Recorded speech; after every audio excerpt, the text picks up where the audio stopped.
한국에서 무언가가 움직이고 있습니다. 보이지 않는 차원에서 문이 열리고 있어요.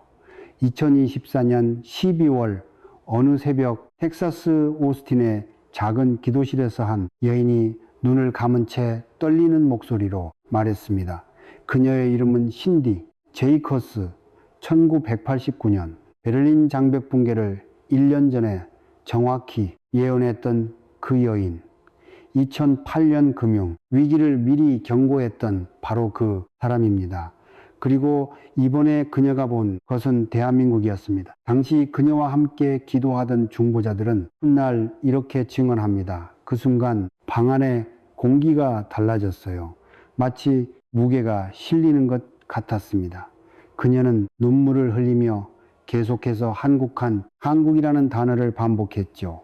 대부분은 단순한 영적 체험으로 여겼습니다. 그러나 이상한 일은 그날 이후로 벌어지기 시작합니다. 그녀의 예언은 한국 기독교계로 빠르게 퍼져나갔고 사람들은 말하기 시작했습니다. 2026년이 다르다고, 그의 무언가 거대한 변화가 온다고. 단순한 종교적 열정일까요? 아니면 정말로 보이지 않는 세계에서 무언가가 준비되고 있는 걸까요? 더 놀라운 건 그녀가 본 비전의 구체성입니다. 100만 명의 기도 소집, 부위의 대이동, 5번의 흔들림, 그리고 마지막 경고 2. 모든 것이 2026년 한반도에서 일어날 것이라는 예언. 그녀는 왜 하필 한국을 지목했을까요? 그리고 100만 명이라는 숫자는 무엇을 의미하는 걸까요? 여러분, 우리는 지금 거대한 영적 전환의 입구에서 있는지도 모릅니다.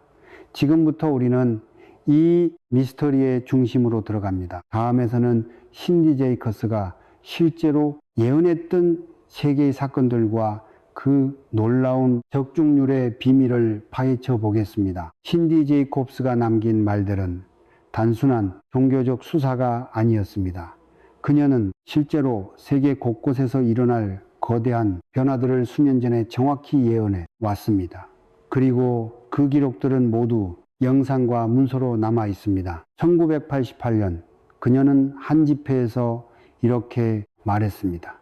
장벽이 무너지고 돈과 서가 하나가 될 것입니다.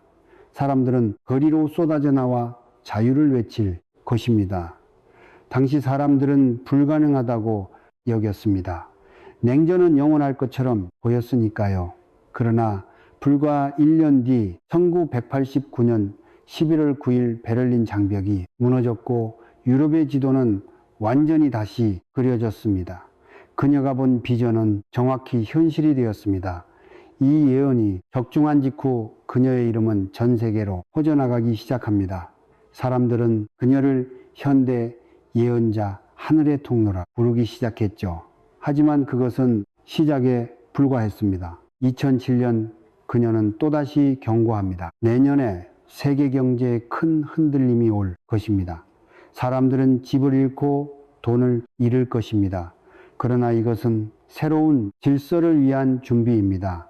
당시 미국 경제는 호황이었습니다. 부동산 가격은 치솟았고 사람들은 더 많이 빌리고 더 많이 썼습니다. 그런데 2008년 9월 리먼 브라더스가 파산하며 전 세계는 금융 위기에 휩싸였습니다. 그녀의 경고는 또다시 현실이 되었습니다. 심지어 그녀는 국가의 운명마저도 예고했습니다. 아르헨티나에 부흥이 올 것입니다. 경제가 무너진 그곳에서 하나님의 손길이 나타날 것입니다. 이 말이 나온 지 얼마 후 아르헨티나에는 실제로 대규모 부흥 운동이 일어났고 수많은 사람들이 교회로 몰려들었습니다. 현지 언론조차 이를 기적이라 불렀죠. 제이커스는 마치 시간의 장막 너머를 들여다보는 듯 말합니다. 저는 보는 겁니다. 하나님께서 보여주시는 장면들을 그대로 전할 뿐입니다. 미국 정부조차도 그녀의 말을 무시할 수 없게 되었고 일부 정치인들은 비공식적으로 그녀에게 자문을 구했다는 소문도 돌았습니다. 중요한 건이 다음입니다. 그녀는 말했습니다. 다음은 동쪽입니다. 아시아의 작은 나라가 세계의 중심이 될 것입니다. 그리고 지도 위에 그녀는 분명히 한반도를 가리킵니다. 사람들은 묻습니다. 중국을 말하는가? 일본을 말하는가? 그녀는 고개를 저었습니다. 아닙니다. 분단된 그 땅입니다. 전쟁의 상처가 아직 남아있는 그곳입니다. 여러분, 예언은 항상 결과로 증명됩니다. 그렇다면 지금까지 그녀가 맞춘 예언들 앞에서 우리는 무엇을 느껴야 할까요?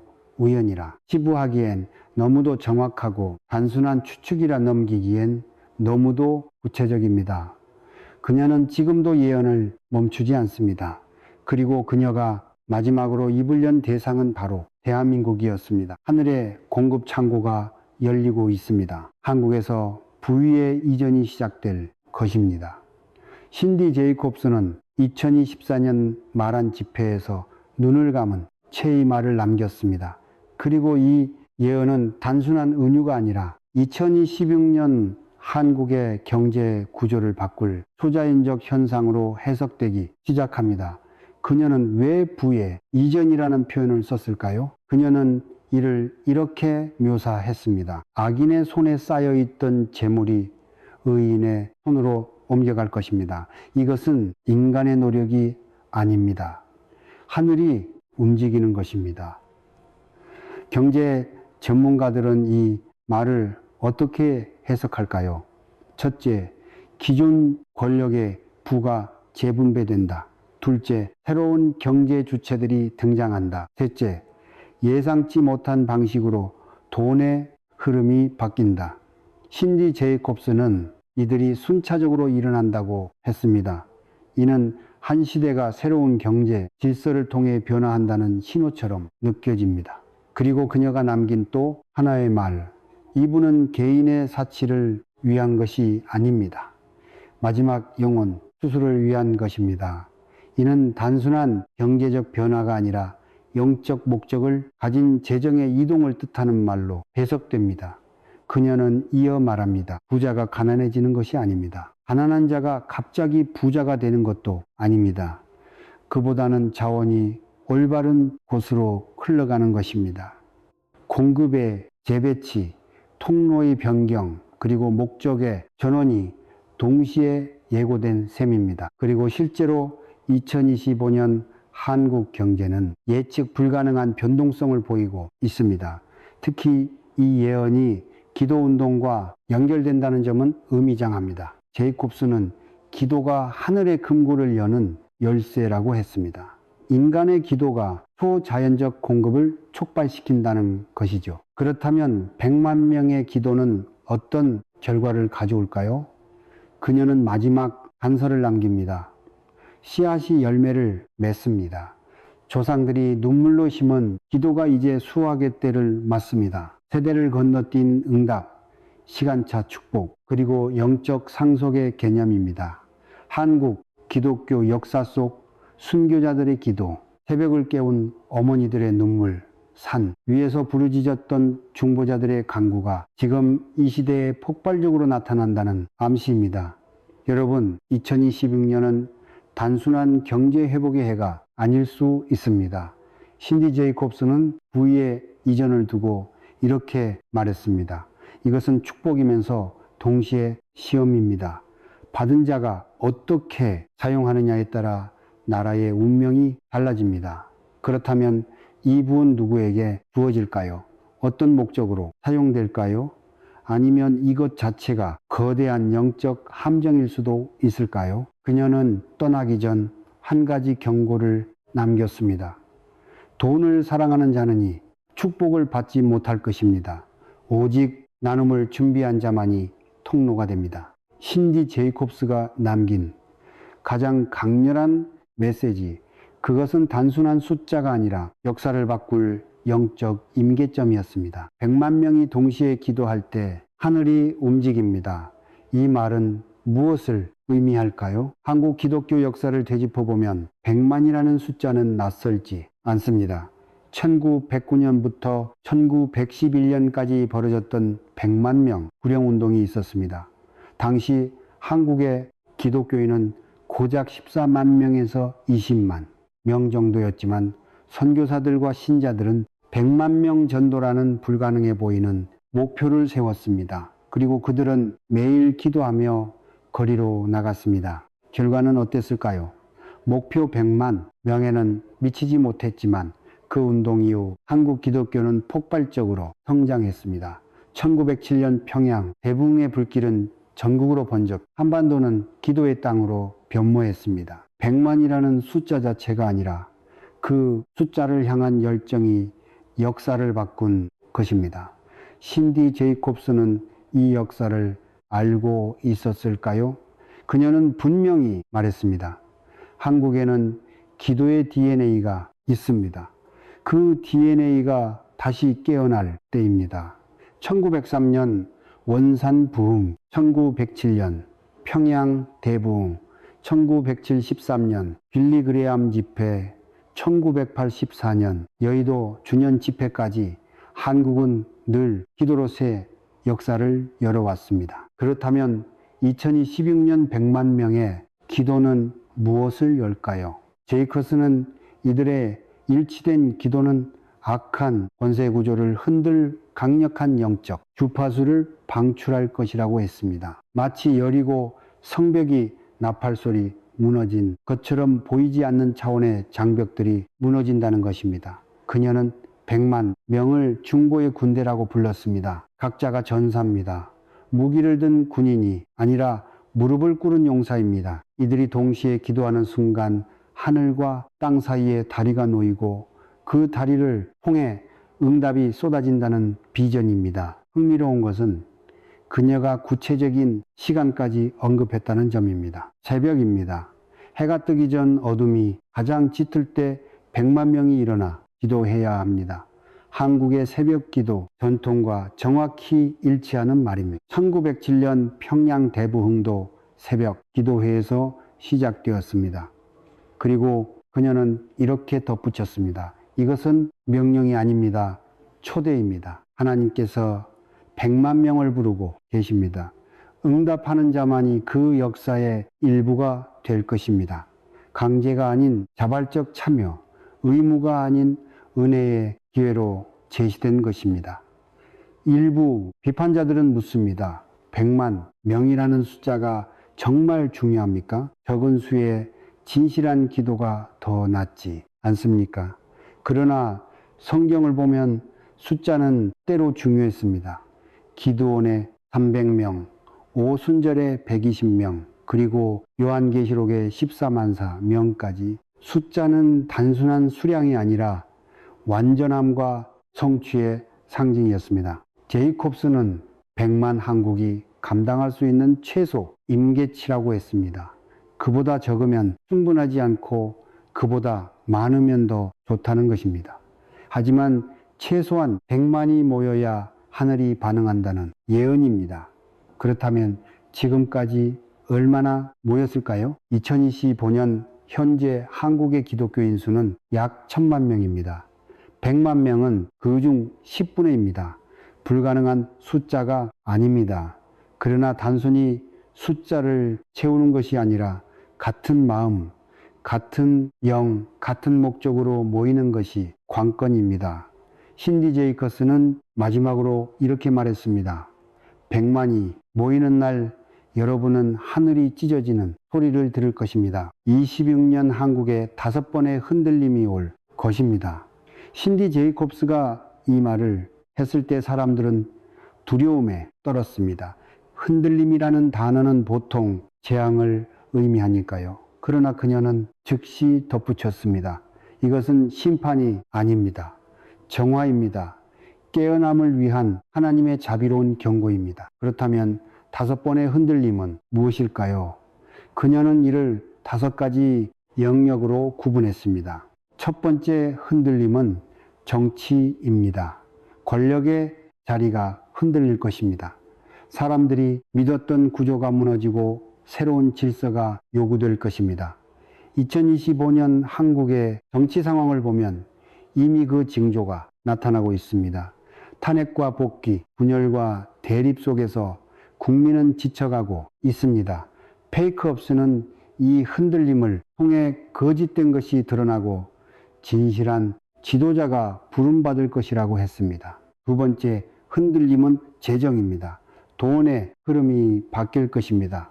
안전하다고 여겼던 것이 무너지고 가치 없다 여겼던 것이 올라갈 것입니다. 부동산, 주식, 암호화폐까지 모든 자산 시장이 요동칠 것이라는 예언입니다.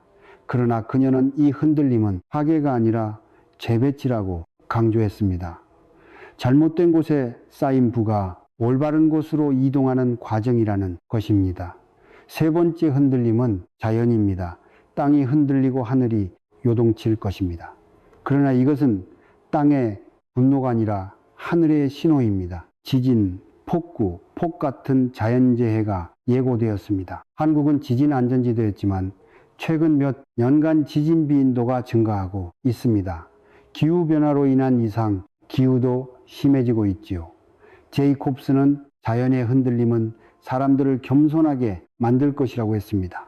네, 번째 흔들림은 하늘입니다. 영적 세계가 흔들릴 것입니다. 보이지 않던 것이 보이기 시작하고 들리지 않던 것이 들릴 것입니다. 이것은 가장 신비로운 예언입니다. 많은 사람이 동시에 초자연적 체험을 하고 꿈과 환상이 증가한다는 것입니다. 요엘서의 예언처럼 젊은이가 환상을 보고 늙은이가 꿈을 꾸는 시대가 온다는 것이죠. 다섯 번째 흔들림은 교회입니다. 가장 마지막으로 교회 내부가 흔들릴 것입니다. 형식과 전통이 흔들리고 본질만 남을 것입니다. 이것이 가장 고통스러운 흔들림입니다. 왜냐하면 안전하다고 여겼던 종교, 시스템 자체가 도전받기 때문입니다. 제이콥스는 교회가 세상을 흔들기 전에 먼저 교회 자신이 흔들려야 한다고 했습니다. 그렇다면 이 다섯 번의 흔들림은 언제 올까요? 그녀는 순차적으로 오지 않습니다. 동시다발적으로 일어날 것입니다. 라고 했습니다. 정치가 흔들리는 동시에 경제가 요동치고 자연이 신호를 보내며 영적 세계가 열리고 교회가 정화되는 일이 한꺼번에 벌어진다는 것입니다. 사람들은 두려워합니다. 그러나 제이콥스는 두려워하지 마십시오. 흔들림 이후에 견고함이 옵니다라고 위로했습니다. 히브리서 12장 27절의 말씀처럼 흔들리는 것들은 제거되고 흔들리지 않는 나라만 남는다는 것입니다. 그녀는 마지막으로 이렇게 말했습니다. 흔들림을 두려워하는 자는 무너질 것이고 흔들림을 기대하는 자는 일어설 것입니다. 빨간색과 파란색 기운이 보입니다. 보이지 않는 전쟁이 치열해지고 있습니다. 앤디 제이커스가 이 비전을 받았을 때 그녀는 두 가지 색깔을 보았다고 합니다. 하나는 불처럼 타오르는 빨간색, 다른 하나는 얼음처럼 차가운 파란색.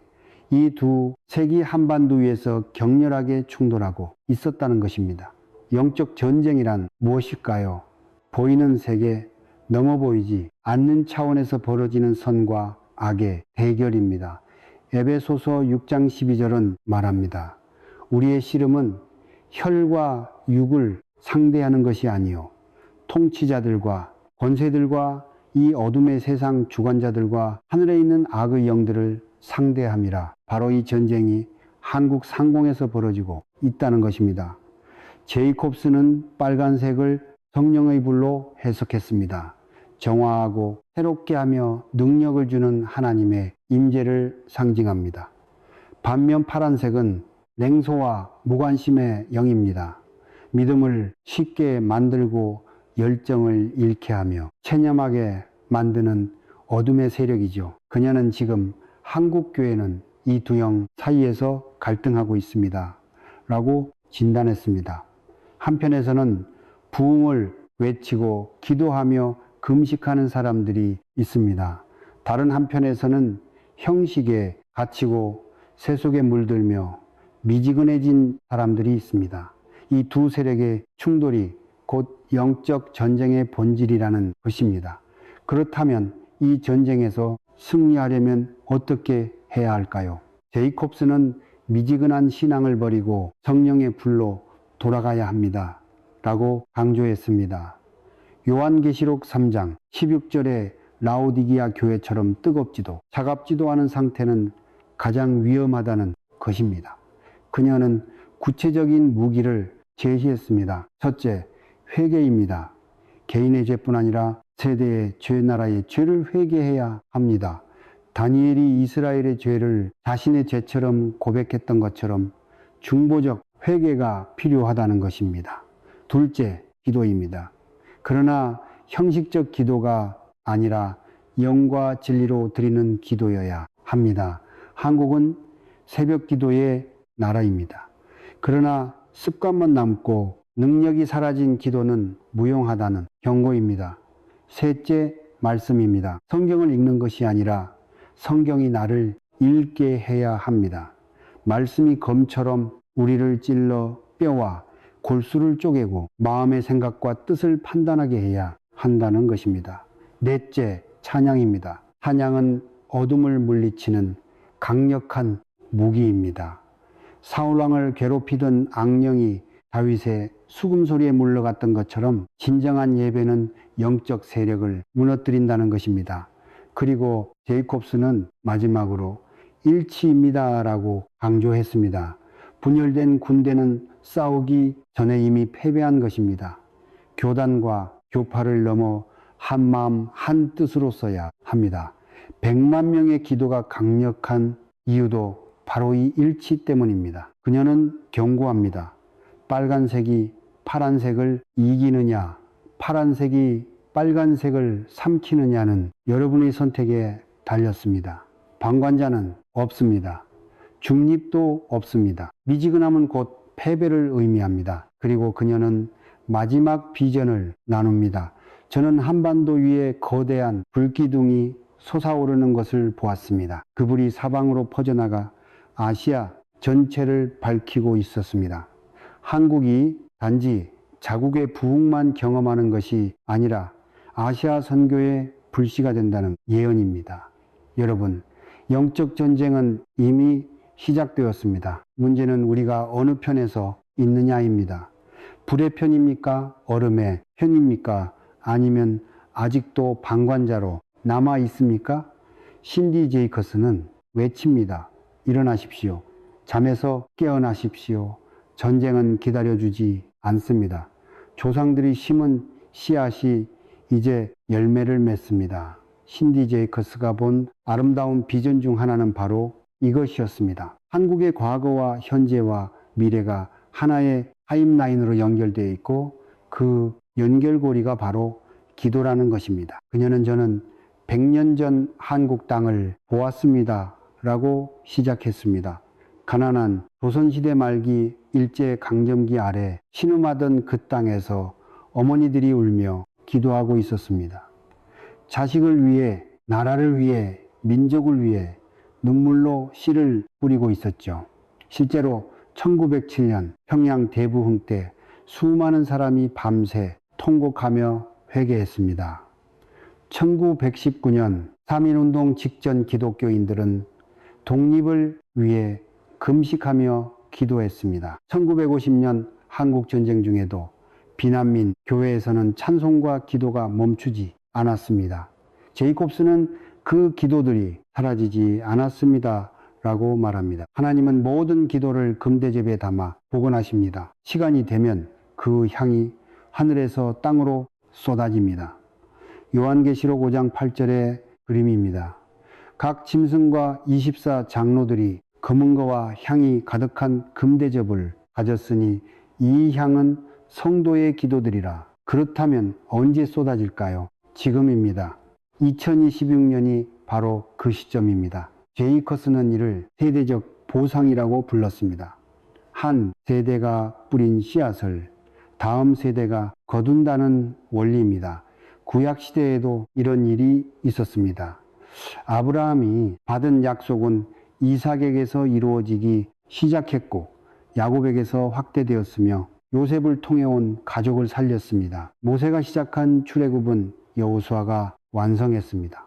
다윗이 준비한 성전은 솔로몬이 건축했습니다. 제이콥스는 한국의 순교자들, 새벽을 깨운 중보자들, 산위에서 부르짖던 기도 용사들이 뿌린 씨앗이 이제 배의 열매로 나타날 것이라고 선포했습니다.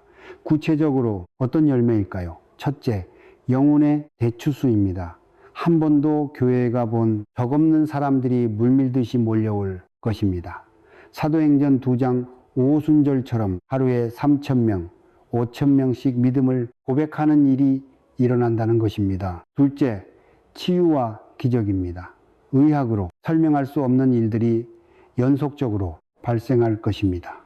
암이 사라지고 불치병이 낫고 죽어가던 사람이 살아나는 일이 일어난다는 예언입니다. 셋째, 회복과 화해입니다. 깨어진 가정이 회복되고 원수 같던 사람들이 화해할 것입니다. 개인적 차원뿐 아니라 국가적 차원에서도 오랜 갈등이 풀린다는 암시입니다. 넷째, 부흥과 선교입니다. 한국에서 시작된 불길이 전 세계로 번져나갈 것입니다. 과거 한국이 선교를 받은 나라였다면 이제는 선교를 보내는 나라가 될 것이고 그 영향력은 아시아를 넘어 전 세계로 확장될 것이라는 비전입니다. 제이콥스는 특별히 젊은 세대를 강조했습니다. 이 세대적 수학의 주인공은 젊은이들입니다. 부모와 부모 세대가 뿌렸다면 자녀 세대가 거울 것입니다. 요엘서 2장 28절의 예언처럼 그 후에 내가 내 영을 만민에게 부어주리니 너희 자녀들이 장래를 말할 것이며라는 말씀이 성취된다는 것입니다. 그녀는 묻습니다. 여러분의 조상이 무엇을 심었습니까? 그들의 눈물과 기도를 기억합니까? 만약 기억한다면 지금은 그 씨앗이 자라고 있다는 증거들을 볼 때입니다. 실제로 한국은 전 세계에서 가장 빠르게 성장한 기독교 국가 중 하나입니다. 100년 만에 인구의 30% 가까이가 기독교인이 되었습니다. 세계 최대 교회들이 한국에 있고 선교사 파송은 미국 다음으로 많습니다. 이것이 우연일까요? 제이콥스는 아닙니다. 이것은 씨앗의 법칙입니다. 라고 단언합니다. 뿌린 대로 거둡니다. 그리고 거둘 때가 되었습니다. 그녀는 마지막으로 이렇게 권면합니다. 여러분도 씨를 뿌리십시오. 다음 세대를 위해 기도하십시오. 100년 후 여러분의 후손들이 여러분이 심은 씨앗의 열매를 거둘 것입니다. 미지근함이 가장 큰 적입니다. 신디, 제이콥스가 한국 교회를 향해 던진 가장 날카로운 경고가 바로 이것이었습니다. 냉소도 아니고 열심도 아닌 미지근한 상태. 요한계시록 3장 15절부터 16절에 라오디기아 교회에 대한 책망이 떠오릅니다. 네가 차지도 아니하고 뜨겁지도 아니하도다. 네가 차든지 뜨겁든지 하기를 원하노라. 네가 이같이 미지근하여 뜨겁지도 아니하고 차지도 아니하니 내 입에서 너를 토하여 벌리리라. 제이콥스는 한국 교회는 과거의 영광에 취해 있습니다 라고 진단했습니다. 1970년대와 1980년대의 부흥을 기억하며 그때가 다시 오기를 바라지만 정작 지금은 안주하고 있다는 것입니다. 교회는 커졌지만 능력은 약해졌고 숫자는 많지만 영향력은 줄어들었습니다. 형식은 있으나 능력은 부인하는 자들이 되었습니다. 모데후서 3장 5절의 경고가 현실이 되고 있다는 것입니다. 예배는 드리지만 변화가 없고 기도는 하지만 응답이 없으며 헌금은 내지만 축복이 없습니다. 왜일까요? 제이콥스는 마음이 식었기 때문입니다. 라고 답합니다. 처음 사랑을 잃어버렸습니다. 에베소 교회에 대한 책망이 그대로 적용됩니다. 행함은 있지만 사랑이 없고 수고는 하지만 열정이 없습니다. 그렇다면 어떻게 다시 뜨거워질 수 있을까요? 성령의 불로 돌아가야 합니다. 제이콥스는 이것을 회복의 핵심 열쇠로 제시했습니다. 오순절, 다락방의 경험, 사도행전의 능력, 초대교회의 순수함을 회복해야 한다는 것입니다. 그녀는 성령의 불은내, 가지를 태웁니다 라고 설명했습니다. 첫째, 죄를 태웁니다. 둘째, 자를 태웁니다. 셋째, 세상을 태웁니다. 넷째, 두려움을 태웁니다. 이 네 가지가 타버릴 때 비로소 순수한 예배와 능력 있는 기도가 회복된다는 것입니다. 그리고 그녀는 구체적인 실천 방법을 제시했습니다. 매일 아침 성령님을 초청하십시오. 말씀을 묵상하고 기도하며 찬양하십시오. 형식이 아니라 진심으로 하십시오. 간단해 보이지만 매일 실천하기는 쉽지 않습니다. 그러나 이것이 미지근함을 깨는 유일한 방법이라는 것입니다. 제이콥스는 특별히 젊은 세대에게 호소했습니다. 여러분은 형식에 갇히지 마십시오. 종교가 아니라 관계를 추구하십시오. 젊은이들이 교회를 떠나는 이유는 복음 자체를 거부해서가 아니라 형식적이고 위선적인 종교, 생활을 견딜 수 없기 때문이라는 것입니다. 진짜를 보여주십시오. 말씀이 살아있고 기도가 응답되며 성령이 역사하는 교회를 만드십시오. 그녀는 이것이 다음 세대를 붙잡을 유일한 방법이라고 강조했습니다. 그리고 그녀는 경고합니다. 시간이 많지 않습니다. 2026년은 기회의 해이지만 동시에 마지막 경고의 해일 수도 있습니다. 하나님께서 한국 교회에 주시는 마지막 기회일 수 있다는 것입니다. 이 기회를 놓치면 라오디기아 교회처럼 입에서 토해진다는 무서운 경고입니다. 제이콥스는 호소합니다. 미지근함을 회개하십시오. 다시 불붙으십시오. 성령의 불로 돌아오십시오. 그녀는 마지막으로 이렇게 선포합니다. 2026년 한국에서 새로운 오순절이 일어날 것입니다. 그러나 준비된 자만이 그불을 받을 것입니다. 100만 명이 모이는 날 역사가 바뀝니다. 신디 제이콥스의 모든 예언은 결국이 한 문장으로 수렴됩니다. 숫자가 중요한 것이 아니라 그 숫자가 상징하는 일치와 헌신이 중요하다는 것입니다. 100만 명이 각자의 자리에서 각자의 방식으로 기도하는 것이 아니라 한 마음 한 뜻으로 같은 목적을 향해 나아갈 때 하늘이 응답한다는 것입니다. 그녀는 저는 그날을 보았습니다라고 증언합니다. 10,000명이 무릎을 꿇는 순간 하늘이 찢어지고 하나님의 영광이 쏟아지는 것을 보았습니다. 이것은 단순한 상상이 아니라 영적 차원에서 실제로 본 비전이라는 것입니다. 2026년은 언제 올까요? 이미 가까이 왔습니다. 그렇다면 우리는 무엇을 준비해야 할까요? 제이콥스는 3가지를 제시했습니다.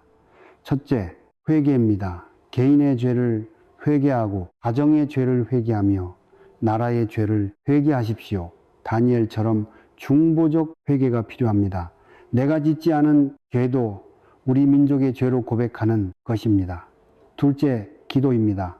매일 정해진 시간에 무릎을 꿇으십시오. 다니엘이 하루 3번 예루살렘을 향해 기도했던 것처럼 규칙적이고 헌신적인 기도 생활이 필요합니다. 새벽 기도의 전통을 회복하고 철야, 기도의 능력을 경험해야 합니다. 셋째, 일치입니다. 교단과 교파의 벽을 넘어 하나가 되십시오. 사도행전 9장 오순절에 120명이 다락방에 모였을 때 그들은 마음을 같이하여 전혀 기도에 힘썼습니다. 분열된 상태에서는 성령이 부어지지 않습니다. 제이콥스는 이 3가지가 준비되면 100만 명은 저절로 채워질 것이라고 말합니다. 숫자를 채우기 위해 동원하는 것이 아니라 진심으로 회개하고 기도하며 일치하는 사람들이 모이다 보면 자연스럽게 100만이 된다는 것입니다. 그리고 그녀는 100만이 채워지는 순간 한국은 변합니다 라고 선포합니다. 정치가 변하고 경제가 변하며 사회가 변하고 문화가 변합니다. 무엇보다 사람의 마음이 변합니다. 그녀는 마지막 비전을 나눕니다. 저는 한반도에서 빛이 터져 나오는 것을 보았습니다. 그 빛이 북쪽으로 올라가 평양을 밝히고 서쪽으로 가서 중국을 비추며 남쪽으로 내려가 동남아시아를 동쪽으로 가서 일본을 밝혔습니다. 한국이 아시아 선교의 등대가 된다는 예언입니다. 그리고 저는 들었습니다. 하늘에서 음성이 들렸습니다. 잘하였도다. 착하고 충성된 종아. 마태복음 27장의 달란트 비유가 현실이 되는 순간입니다. 여러분, 지금까지 신디 제이콥스가 남긴 예언을 종합해 보면 한 가지 분명한 메시지가 드러납니다. 2026년 대한민국은 선택의 기로에 서게 될 것입니다. 무응이냐, 쇠퇴냐, 각성이냐, 침체냐, 축복이냐, 저주냐의 갈림길입니다. 그 선택은 누가 할까요? 정치인이 아닙니다. 경제인이 아닙니다. 종교 지도자만의 목 아닙니다. 바로 당신입니다. 이 글을 읽고 있는 당신, 지금 숨쉬고 있는 당신이 그 선택의 주인공입니다. 100만 명 중 한 명이 되시겠습니까?